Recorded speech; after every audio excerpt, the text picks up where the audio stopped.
Hey guys, and welcome back to the totally normal Gran Turismo 5 playthrough. If you haven't watched the previous episodes, I recommend doing so, cause it's gonna provide a lot of context on where we are now. Anyways, I welcome you back to the world of Gran Turismo 5. Now, as I said in the last episode, if it comes to most of these events, I don't have a car that's eligible for them. So, let's see what the used car dealership has to offer.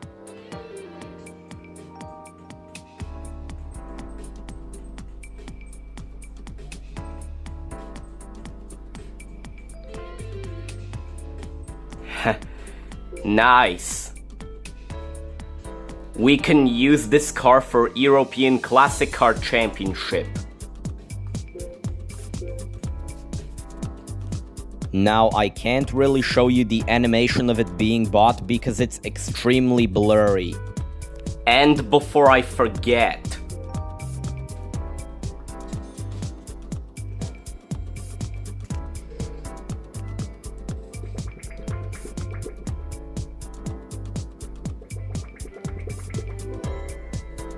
Anyways, let's go race European classic cars. The first race is at Madrid Mini Reverse. So, let's see how I do. So the first corner came around and I managed to outbrake the Elan with ease. The next corner came around and I forgot to brake. Insert explosion here. And then I tried to overtake the Lotus Europa but failed. Coincidentally, the AI is driving the same car that I am, and in the same color too. What are the odds of that? But anyways, I managed to overtake my twin on the next corner and catch up to the other three racers.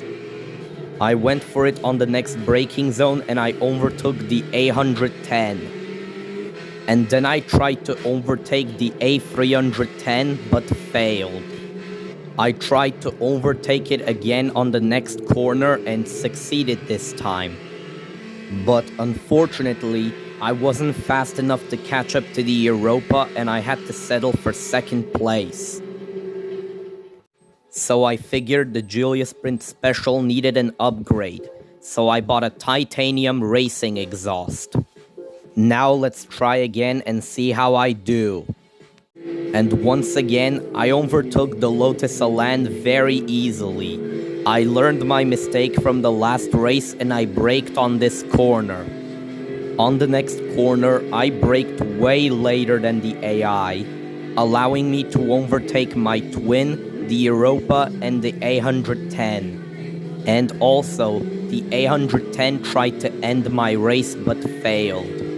Now all I had to do was to catch up to the A310, which was easier said than done. Once again, I braked late on the braking zone and I caught up to the A310. And then the A310 started pulling away on the straight. And the Europa was also catching up to me. But anyways, a braking zone came up and I used the Forza strategy to overtake the A310. Now all I had to do was to defend my first place, which by the way was really nerve-wracking, as the Europa started catching up to me. But it's no big deal, as I braked late on the next corner and gained some time to spare. And then I just cruised to the finish line and won the race, with the Europa right behind me, and earned my well-deserved 6,000 credits. The second race was held at the Côte d'Azur circuit. The first corner came around and I managed to beat the Mini Marcos. And then on the first straight, the Europa overtook me. But then I overtook it back on the next corner. Another braking zone and I managed to overtake the Ginetta G4 and the A310. And then I overtook the A110 on the next corner. And then finally overtaking my red twin.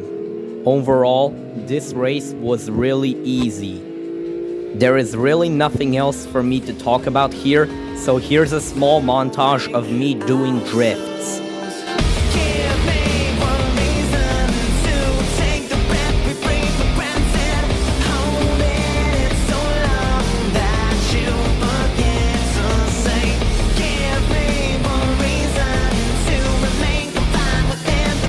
But anyways, I just cruised to the finish line and won the race.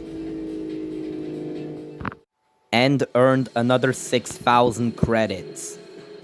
And yeah, that's European Classic Car Championship.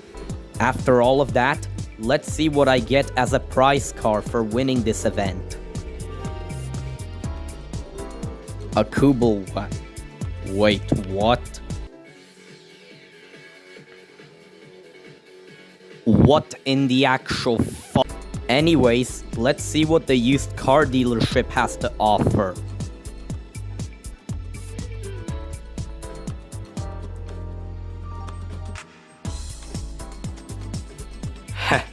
Nice. We can use this car for the Lupo Cup. But we'll get on to that in the next episode. Anyways, let's go beat European Hot Hatch League using the classic Mini Cooper I won last episode. The first race is at Eiger Nordwand Short Track. So let's see how I do. So the race started and... Yeah, I think the outcome of this race is pretty obvious. So yeah, if I wanted to win, I would definitely have to upgrade the Mini Cooper. Insert explosion here. I've also reached level 13 from that race, but besides that, it was awful. So, after a bit of money grinding, I was able to buy a high RPM turbo kit. And then I tried again and... yeah, I think this is gonna require more than just one upgrade. So, after more money grinding, I was able to buy all the upgrades I needed. And also this, because why not? Now let's try again and see how I do. So the first corner came around and I managed to overtake the Volkswagen Polo with no problem. The next corner came around and it went smoothly, but sadly, no overtakes. I braked later than the AI on the next corner, which allowed me to catch up to the Mini 1. I wasn't doing too well on this section.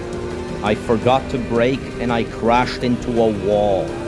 The next corner came around and I managed to overtake the Mini 1. But as you can see, it didn't go too well. And then it took me a long while to catch up to the other 3 racers. This race would have provided no challenge if it wasn't for the one issue with this car.